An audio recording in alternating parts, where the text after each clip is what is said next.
Orlando, Florida, the biggest crowds, the best roster, the most committed ownership, the most sublime soccer. Any of it made the Portland Thorns the envy of a league. All of it made the franchise the model of what women's professional team sports, let alone professional soccer, can aspire to be. Advertisement. None of it had produced a title since the league's first season. Forgive them if this wasn't the best game of soccer, which is a kinder way to say that stretches of the National Women's Soccer League Championship match against the North Carolina Courage were difficult to watch.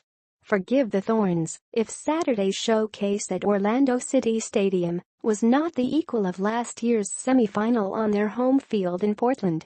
Against essentially the same team, then the Western New York Flash, that was entertainment in its purest form.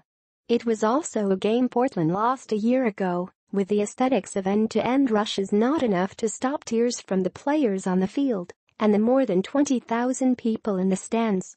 Forgive Portland coach Mark Parsons for describing Saturday's 1-0 win as the most beautiful ugly game he could recall, when it was the other coach who offered a more telling assessment. "I didn't expect it to be a real battle," North Carolina coach Paul Riley said, after he used the same word as a metaphor for the soccer matchup between midfields. "Like a real battle."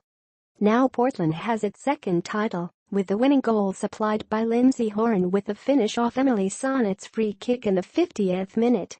If Saturday wasn't the best advertisement for the league, on the field, Horan's sparsely filled stands in a host city without a rooting interest, the team that won, the franchise that won, was and remains the league's best advertisement. Saturday's championship was a battle, with Portland star Tobin Heath on the giving and receiving end of several hard tackles. Andrew Bershaw, Icon Sportswire. Saturday's championship was a battle, with Portland star Tobin Heath on the giving and receiving end of several hard tackles. "Finals are always ugly," Portland captain Christine Sinclair said. "They're always a battle out there. The unexpected happens.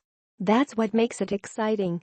It probably won't be long before the trophy is just about the only thing about the day that most people remember." The semifinal a year ago between these teams, when Portland's regular season title went for naught in a 4-3 loss, turned on 2 early goals for the Flash. Twice the Thorns rallied to tie the game, but they were always playing to catch up in a fast, frenetic game to their foes' liking. Within the first 2 minutes of this year's final, Portland served notice that this wouldn't follow that script. North Carolina's Taylor Smith and Portland's Tobin Heath collided when Heath arrived late and behind her opponent. The contact that sent both to the turf left Smith on the ground clutching her right shoulder. Referee Danielle Chesky showed no yellow card on what didn't appear malicious, but certainly involved a late foul. Smith briefly returned to the game, but was soon unable to continue. Kristen Hamilton, who shifted positions to replace Smith, was forced out of the game after an injury late in the first half on her own collision with Heath. What started right out of the gate from Portland, North Carolina eventually returned. Heath fell hard after what Parsons said was a 2-footed challenge worse than anything his team did. North Carolina's McCall Zerboni put in a hard tackle on Portland's Haley Raso minutes after Raso checked Zerboni to the ground. A game between the league's two stingiest defenses was always likely to be tightly contested, but the first half lost any rhythm or entertainment value. The best scoring chance of the first half, not to mention arguably the best bit of skill on display in those 45 minutes, came early, when North Carolina's Sam Mewis launched a shot from her own side of midfield. Caught far out of her own goal, Portland Thorns keeper Adriana Franch could only watch with the rest of the crowd as the ball caromed off the crossbar. Mewis was inches from replicating Carly Lloyd's bold strike in the 2015 World Cup final, but that was about the only resemblance between the two championship encounters. "I think they had more tackles than passes in the first half," Riley said. "So they got into us, and that looked like it was their game plan. Unfortunately, it did knock us out of our rhythm." Parsons said after the game that here were no extra instructions to his players to be physical.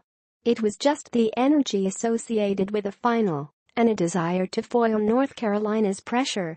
"I'm surprised the way Portland played in the first half, to be honest with you," Riley said.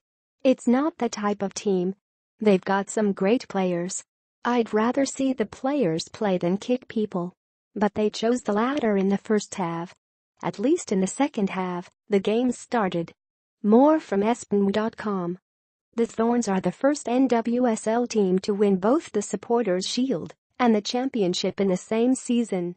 Horan scores as Thorns win second NWSL title. Climb back to NWSL title game is already a win for Thorns. Courage will face Thorns in NWSL final. USWNT defenders continue to blossom. U.S. defender Dalkemper battles back from sepsis. USWNT to play S Korea twice in October friendlies. The standout wasn't Sinclair, the Canadian legend and Portland icon who now has 2 professional and 2 NCAA titles in the city. It wasn't Heath, the thinking fan soccer player and national team veteran whose season began just weeks ago after injury delays. It wasn't Amandine Henry, the big-ticket import from the top of Europe's professional leagues. It wasn't even the goal scorer and MVP, memorable as that strike from Horan obviously was. The best performance and the best individual moment came from defender Emily Menges. On alert all night against the size and speed of Lynn Williams and Jessica McDonald, not to mention the forays forward from US, Menges was up to every challenge. The one time it appeared that might not be so, when she beat McDonald to a spot in the box late in the second half, but was shouldered off the ball. She recovered with a perfect tackle to thwart the chance. With Menges' last tackle, that just kind of showed who this team is and that we were not going to let another goal in, Horan said. That game was not pretty whatsoever, but we came out and we kept battling, and our defending was incredible.